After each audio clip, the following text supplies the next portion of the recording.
सन 1857 में पंजाब की सबसे बड़ी छावनी लाहौर के पास मियां मीर में थी। मियां मीर में गोरे सिपाहियों की तुलना में हिंदुस्तानी सिपाही 4 गुना ज्यादा थे।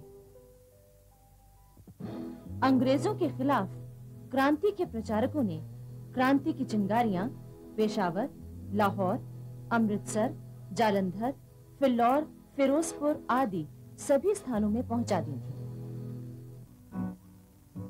पंजाब के हिंदुस्तानी सिपाहियों की योजना ये थी कि सबसे पहले मियां मीर के सिपाही लाहौर के किले पर चढ़ाई करेंगे, इसके बाद पेशावर, अमृतसर, फिल्लौर और जालंधर की पलटनें एक साथ क्रांति आरंभ कर देंगी। मियां मीर में रॉबर्ट मॉन्टगोमरी अंग्रेज सेनापति था। वो बहुत चतुर और चालाक था। उसे जैसे ही मेरठ और दिल्ली की घटनाओं की जानकारी मिली, वो तुरंत सावधान हो गया। तभी उसके एक गुप्तचर ने खबर दी कि मियां मीर के हिंदुस्तानी सिपाही भी क्रांति करने वाले हैं। 13 मई 1857 को मियां मीर के परेड मैदान में मॉन्टगोमरी ने 1000 हिंदुस्तानी सिपाहियों को बुलाया। इसके तुरंत बाद तोपखाने सहित गोरे सैनिकों का दल आ गया और उसने हिंदुस्तानी सिपाहियों के दल को घेर लिया। मॉन्टगोमरी ने हिंदुस्तानी सिपाहियों को आदेश दिया कि वो अपने अपने हथियार नीचे रख दें। अंग्रेजों की सेना और तोपखाने से घिरे हिंदुस्तानी सिपाहियों ने मजबूर होकर हथियार रख दिए और चुपचाप अपनी बैरकों में चले गए। लाहौर के किले में मौजूद हिंदुस्तानी सिपाहियों से हथियार रखवाने के लिए एक गोरी पलटन भेजी गई। उसने वहां के सिपाहियों से हथियार रखवाकर किले के बाहर बैरकों में भेज दिया। उधर पेशावर में 24, 27, 51 नंबर की पैदल और 5 नंबर की सवार पलटनें 22 मई 1857 को क्रांति का बिगुल फूंकने को तैयार थीं। मियां मीर की घटना का समाचार पाते ही अंग्रेज अफसरों ने गोरी सेना के 4 दल पेशावर भेजे और 22 मई की सुबह देशी पलटनों से हथियार रखवा लिए। 22 मई की शाम अंग्रेज सैनिक सावधान थे कि कहीं छावनी या नगर में विद्रोह न हो जाए,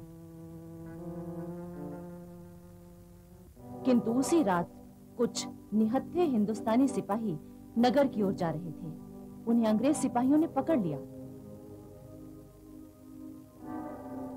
उसी रात 14 हिंदुस्तानी सिपाहियों को फांसी पर लटका दिया गया ताकि बाकी सिपाही उनसे सबक लें। बैरकों के बाहर तोपें लगा दी गईं। कोई भी हिंदुस्तानी सिपाही बाहर नहीं निकल सकता था।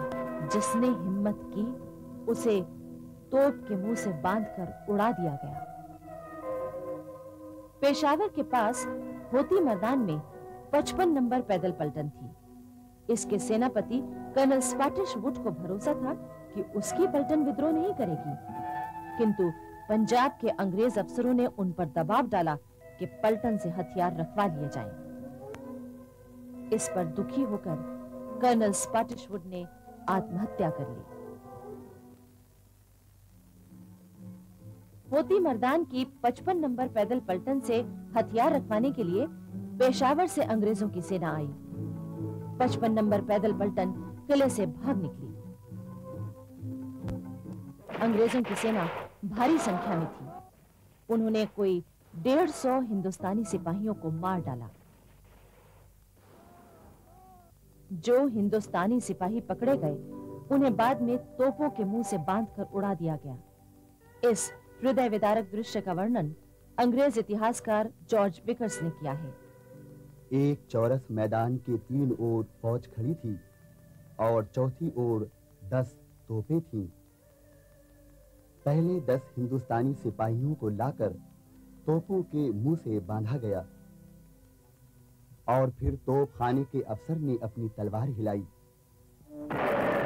एक साथ 10 तोपों की गरज सुनाई दी और धुएं के साथ सिपाहियों के हाथ पांव सिर चारों ओर उड़ते हुए दिखाई दिए। ये दृश्य 4 बार दोहराया गया।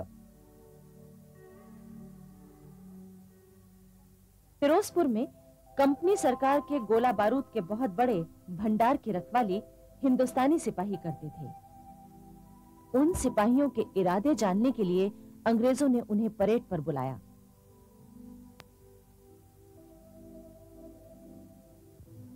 फिर उसी दिन कुछ ही घंटों बाद फिरोजपुर के भारतीय सिपाहियों ने क्रांति शुरू कर दी। अंग्रेजों ने स्वयं गोला बारूद का भंडार जला दिया। जालंधर, फिल्लौर और लुधियाना की देसी पलटनें चुपचाप क्रांति की तैयारी कर रही थीं। 9 जून 1857 को आधी रात के समय जालंधर की देसी पलटन ने क्रांति का ऐलान कर दिया। वहां मौजूद अंग्रेज सेना के सिपाही और अफसर घबरा गए। क्रांतिकारी सेना बड़ी शान से लुधियाना की ओर रवाना हो गई। जालंधर की सेना का एक सिपाही फिल्लौर पहुंचा और उसने क्रांति की सूचना दे दी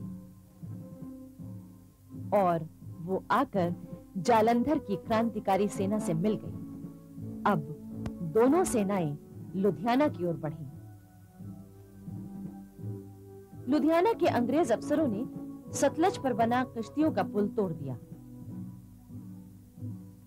क्रांतिकारी सेना ने रात के समय उस पुल से कोई 3 किलोमीटर दूर से सतलज को पार करना चाहा, लेकिन पीछे से अंग्रेजी सेना ने हमला कर दिया। घमासान युद्ध हुआ। अंत में क्रांतिकारी सेना विजयी हुई।